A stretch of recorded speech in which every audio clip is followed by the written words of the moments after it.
Hello everyone, welcome to my channel.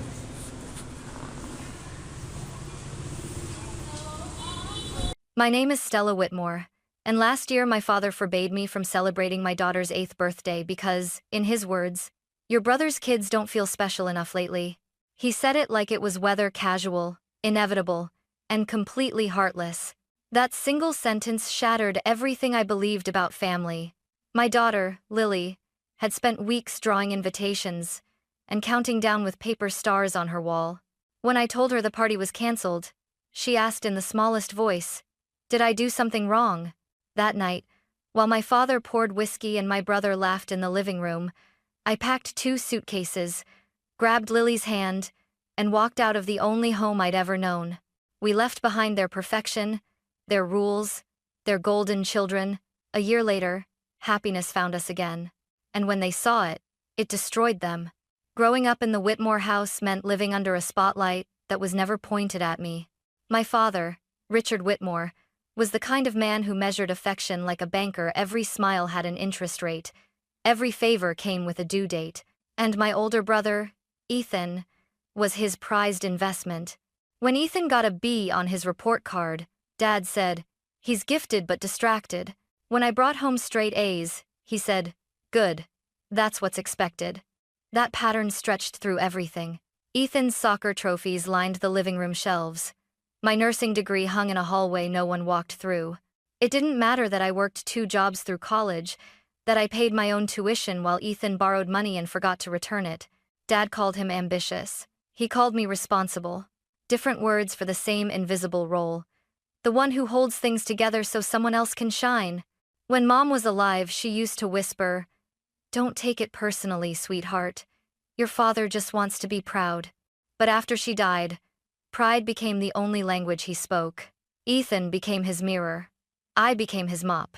By the time I had Lily, I'd accepted it. I thought, distance would protect me, different house, different life. But control has a way of traveling through bloodlines. Last spring, I brought Lily to visit Dad. She was wearing her favorite blue dress, her curls tied with a ribbon she'd picked out herself. She ran into the living room holding a handmade card that said, "You're the best grandpa," in glitter glue. Dad smiled, distracted, and said, "That's nice, sweetheart. Go show your uncle." Ethan was there, of course, leaning back on the couch, his twin boys climbing all over him while he showed Dad photos from their private school's innovation fair. Dad's laugh filled the room. He didn't even glance at Lily's card. I stood there, invisible again, and told myself it didn't matter. But it did. That same night, Dad called me into his office.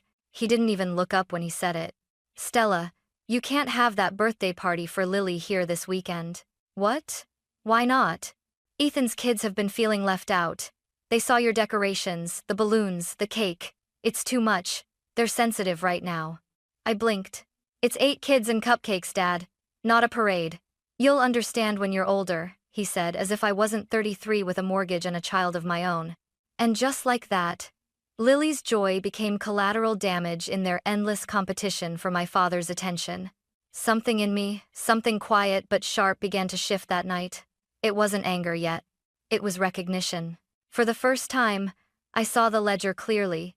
In his book, our happiness would always count as someone else's loss. I sat in my car outside my father's house for almost 10 minutes, gripping the steering wheel like it could explain what had just happened. Lily was in the back seat, humming softly, clutching a bag of pink balloons she'd picked herself. She didn't know yet, and I didn't know how to tell her. When we got home, she raced to the kitchen table where her hand-drawn invitations waited in a neat pile covered in glitter and crooked hearts. "Lily. Mommy, can we give these to my friends tomorrow?" "Me, sweetheart." I swallowed. "Me. Grandpa thinks we should wait a little while." "Lily. Wait? Why?" "Me. He wants to make it a family thing. With your cousins." "Lily. But I already drew my cake." "Me. I know, baby." Her eyes clouded with confusion. She didn't cry. That was somehow worse. After she went to bed, I called Ethan. He answered on speakerphone. I could hear his TV and the faint sound of his wife, Nora, laughing in the background. "Ethan. Stell. You okay?" Me. Dad just told me not to celebrate Lily's birthday because your kids feel overlooked. Ethan snorts. Oh, that. Yeah. Dad mentioned it. Look, don't make it a big deal. Me. A big deal? It's my daughter's birthday. Ethan. Yeah, but come on, it's just 1 year. The boys are going through a phase. They think Grandpa loves Lily more lately. Me. He doesn't. He barely looks at her. Ethan. Exactly. That's why you don't want to stir anything up. Me. Ethan, do you even hear yourself? Ethan. You always take things so personally. Dad's just trying to keep the peace. Keep the peace. Those words felt like handcuffs. After we hung up, I sat in silence, staring at the wall. Lily's drawings were taped everywhere, stars, cupcakes, her messy scrawl that said, "Happy 8 to me." How do you explain to a child that adults can be cruel without even realizing it? How do you tell her she's not the problem that the grown-ups are? That night, I watched her sleep. Her tiny hand still clutched a deflated balloon. I thought about the way Dad always smiled wider when Ethan entered a room. I thought about every time I'd been told, "Don't ruin the family mood, Stella." And then, for the first time, I asked myself, what family mood? I realized something I never had before. I'd spent my whole life waiting for my father to choose me, but now, I had someone who already had my daughter. So, while the house slept, I pulled out a suitcase from the closet. I started folding Lily's clothes, one by one. I didn't know where we were going yet, but I knew this much. We were leaving the moment the sun came up. The next morning, I woke before the Sunday. The house was quiet except for the hum of the refrigerator and the slow breathing of my daughter asleep in the next room. I stood there for a moment, staring at the family photo on the wall. Dad, Ethan, me all smiling for a camera that didn't capture the truth. I slipped it from the frame and left it face down on the counter. When Lily woke, I told her we were going on a birthday adventure. Her sleepy eyes widened. Lily. Like a trip? Me. Exactly. Just you and me. Lily. Do I need my teddy? Me. Definitely. He's invited. By noon, we were on the road with 2 suitcases, a stuffed bear, and a playlist of songs she loved to sing off-key. I didn't have a plan, only a direction. Away. We stopped at a tiny roadside motel off Route 19, the kind with flickering neon letters and a vending machine that only took quarters. The woman at the front desk looked at me like she'd seen 100 stories just like ours. She handed me the key with a gentle smile. Receptionist. It's not fancy, but it's clean. Room 6 doesn't leak when it rains. The room smelled faintly of lemon cleaner and old curtains. Lily jumped onto the bed, the springs squealing under her laughter. Lily. This is like a secret hideout, right, Mommy? Me. Exactly. Our secret hideout. She spent the next hour arranging her stuffed animals on the windowsill, whispering that they were the party guests who made it. I turned away so she wouldn't see me cry. That night, we ate microwave macaroni and shared a single slice of gas station chocolate cake. She sang "Happy Birthday" softly to herself, and I joined in, our voices thin but steady. When she blew out the candle, she giggled and said, "Lily, I wished for more birthdays like this." I froze not because of the wish, but because she said it without sadness. It wasn't about what we'd lost. It was about what we'd found. After she fell asleep, I sat by the dim bedside lamp, scrolling through my phone. Missed calls. Dad, 7, Ethan, 4, one text from Nora. You'll regret this. Family is family. I almost replied. Then I deleted the draft. Outside, trucks rolled down the highway, their headlights painting stripes of light across the ceiling. I listened to the sound of rain beginning to fall, the first real silence I'd felt in years. Somewhere between the hum of the AC and the rhythm of my daughter's breathing, I realized something simple and terrifying. I had no idea what tomorrow would bring. But, for the first time, I wasn't afraid of it. Freedom, I learned, doesn't come with fireworks. It comes with paperwork, exhaustion, and the quiet panic of realizing you've burned every bridge behind you. The first week at the motel blurred together early shifts at the hospital, sleepless nights beside Lily, and the steady rhythm of second-guessing myself. Was I reckless, ungrateful, or just finally awake? On the third morning, my father called again. His name flashed on the screen like a wound that wouldn't heal. I stared at it until the ringing stopped. But then came the voicemail. Dad. Stella, this is absurd. You're overreacting. You're putting that child in the middle of your emotions.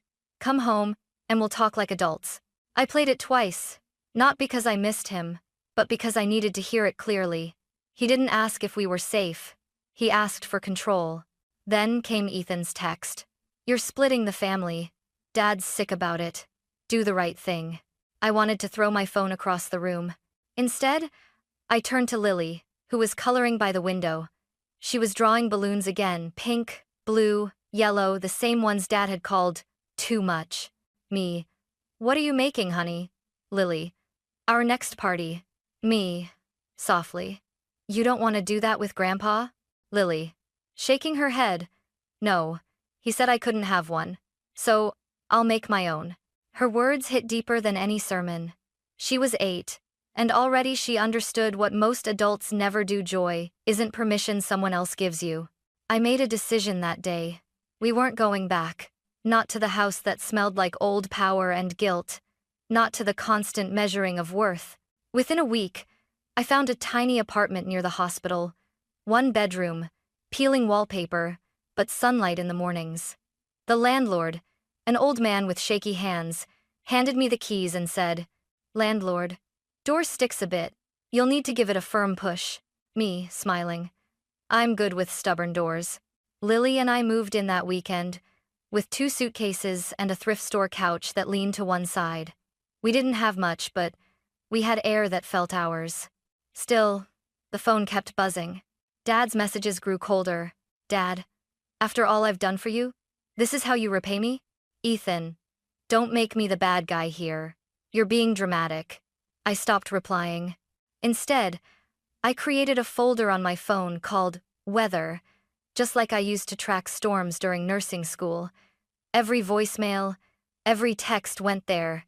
Because when you know a storm is coming, you don't argue with the thunder. You prepare for the rain. A year passed faster than I expected. A blur of school mornings, late shifts, and nights filled with bedtime giggles instead of apologies. Our little apartment began to look like a home.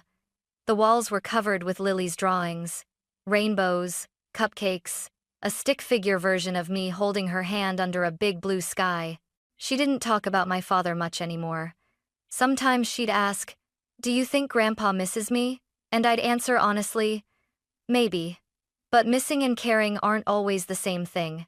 When her 9th birthday came around, she woke me up before sunrise. Lily. Mommy, can we do it this time? The real party? Me. Yes, sweetheart. The real one. We spent weeks planning every tiny detail. Nothing fancy, just joy done right. We borrowed a neighbor's courtyard, hung paper lanterns, and baked the chocolate cake ourselves. Lily insisted on a bubble machine. Because bubbles make everyone smile, she said. The morning of the party, I got a call from Nora, Ethan's wife. Her tone was sweet, but her words were sharp. Nora. Hey, Stella. The boys heard you're doing something for Lily. They feel excluded. Me. They're welcome to come. Nora. Pause. Really? Me. Of course. It's a birthday, not a battlefield. When the doorbell rang that afternoon, Lily was already spinning in her new yellow dress. The first guests were her classmates, then a few neighbors, then unexpectedly Ethan's kids. They stood awkwardly at the gate, clutching gift bags. Lily, running up. You came, cousin. Mom said we could. You have a bubble machine? Lily. Yep. Come see. For a moment, everything was perfect.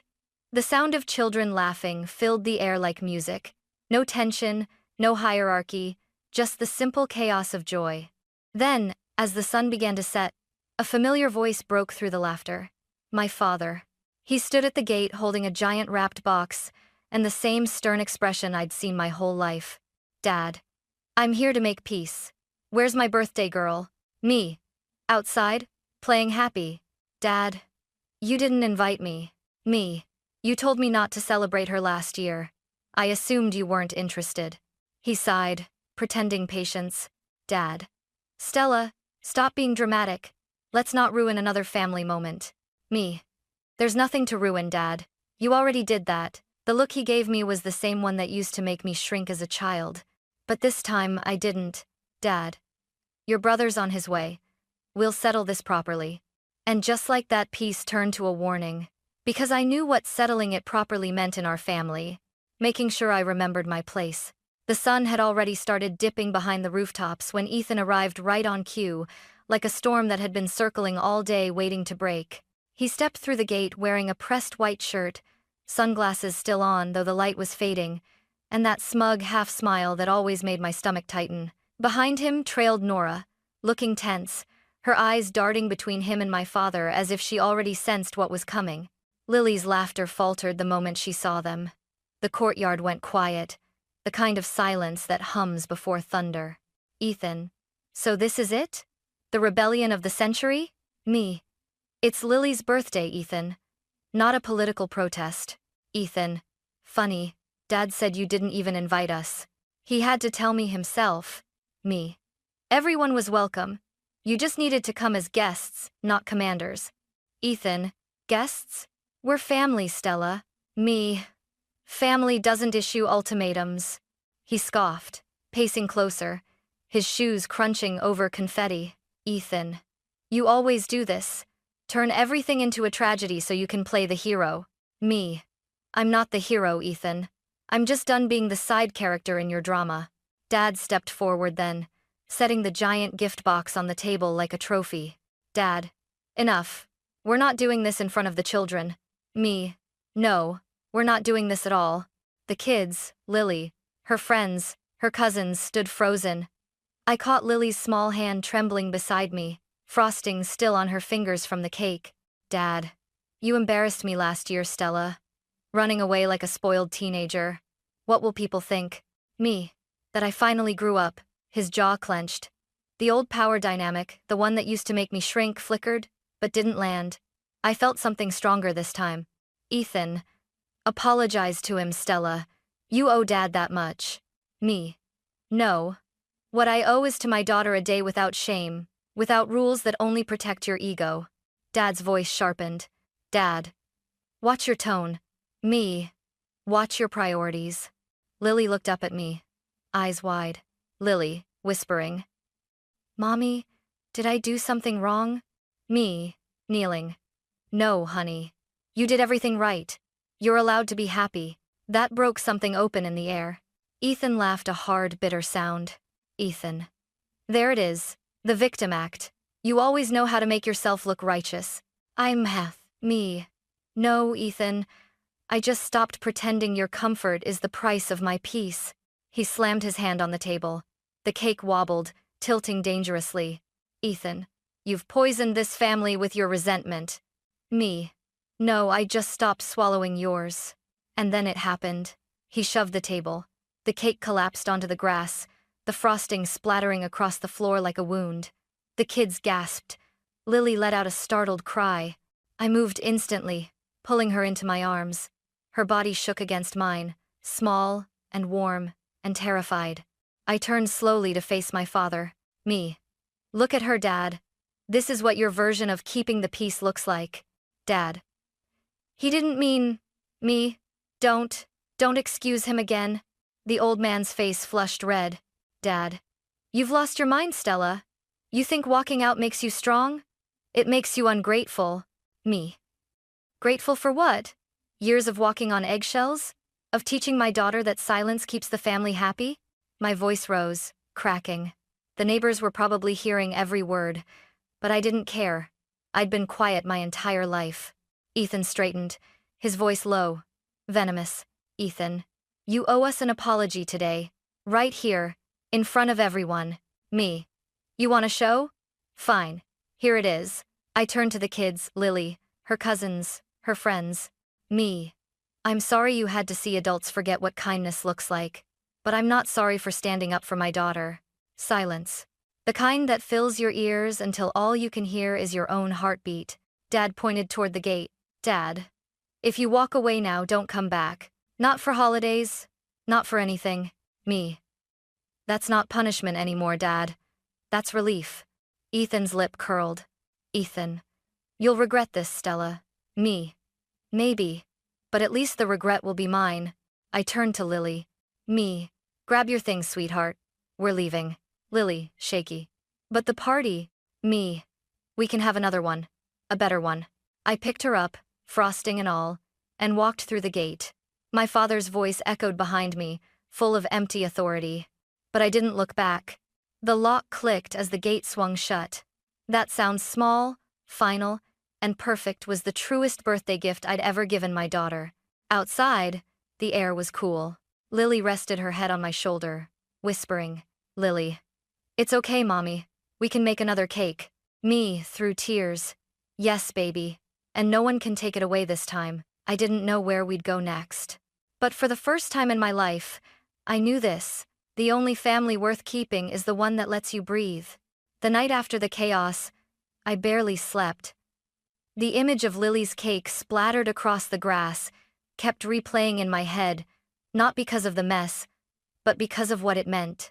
That cake had been love made visible, and they'd crushed it to prove a point. But morning light has a strange mercy to it. It doesn't erase pain, but it softens the edges. When I opened my eyes, Lily was sitting cross-legged beside me on the couch, holding a cupcake she'd saved from the night before. Lily. I fixed it, Mommy. She'd scraped the frosting off the floor, reshaped it, and added a single candle. Me. You did? Lily. Yep. It's a new wish. Me. What did you wish for? Lily. For us to stay happy, even if nobody else is. That wish became our new rule. The following weeks were quiet, deliberately quiet. No phone calls, no apologies, just silence, and it was glorious. Dad sent one message through Ethan. The door's always open when you come to your senses. I didn't respond. Some doors aren't meant to be reopened. Instead, I poured my energy into small, ordinary things that felt extraordinary.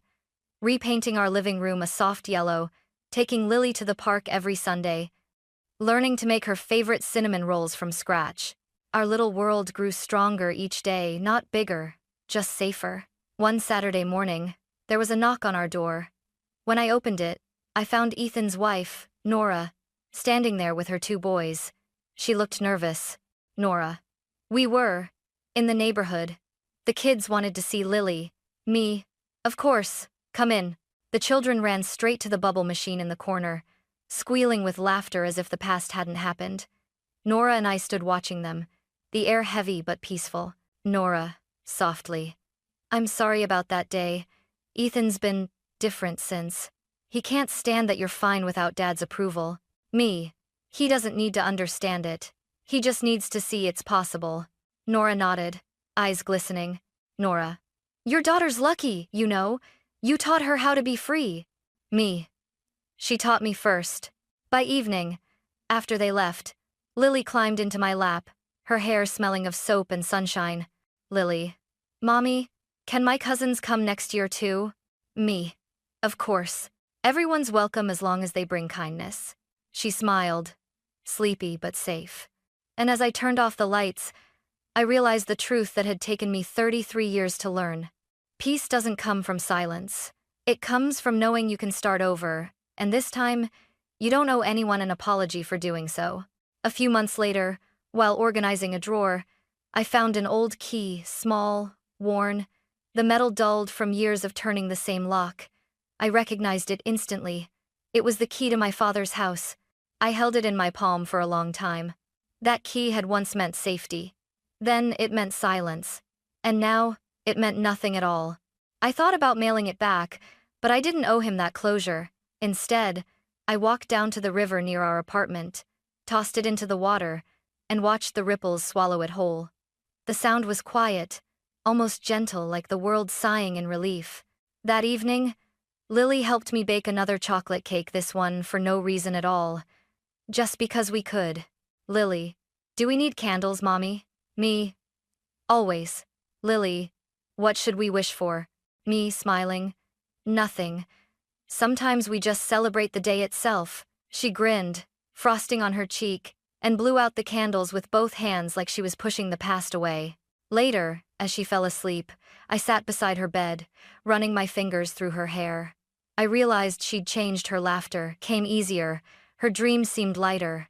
The same was true for me. For the first time, there were no voicemails from Dad waiting, no texts from Ethan trying to guilt me back into the old system. The storm had passed because I'd stopped standing in the rain. A few days later, a letter arrived. No return address, but I knew the handwriting. My father's. It said only 5 words. Family forgives. Come home soon. I folded it carefully, slid it into a drawer, and whispered, "Me. We already are home." That night, I tucked Lily in and sat at our kitchen table. The same one we'd eaten countless dinners on, scratched, uneven, but ours. The lamp cast a warm pool of light. And for once, I wasn't waiting for something to go wrong. I thought about all the doors I'd unlocked in my life, hospital rooms, apartment gates, even my father's house once upon a time. But the most important one wasn't made of wood or metal. It was the one inside me. The one that finally clicked open when I realized I didn't need permission to live in peace. So I whispered it like a promise, not to my father, not to Ethan, but to myself and to the little girl sleeping down the hall. No one decides our joy again. And as the night settled around us, I could almost hear the faint echo of that old key sinking, a final, gentle sound of closure.